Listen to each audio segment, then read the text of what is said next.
Il-Viċi Kap tal-Partit Nazzjonalista Mario De Marco jgħid li Simon Busuttil mhux qed jaħrab mill-mistoqsijiet dwar id-direct orders li ħadet kumpanija li kellu sehem fiha.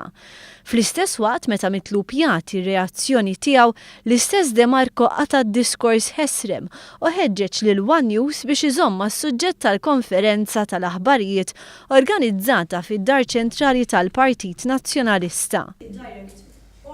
Ġebija, għedin għawnek biex nitkellmu dwar nirrispondu mistoqsijiet kollha li tixtieq dwar press conference dwar deċiżjoni tal-meta.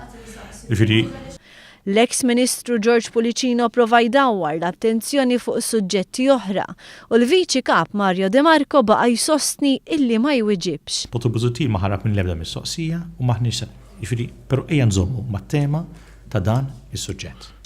Il-Ministeru ta' George Pulicino kien fost dawk li taw id-direct orders lill-kumpanija li kienu fiha Busuttil u l-kandidat tal-Partit Nazzjonalista Stefano Malija.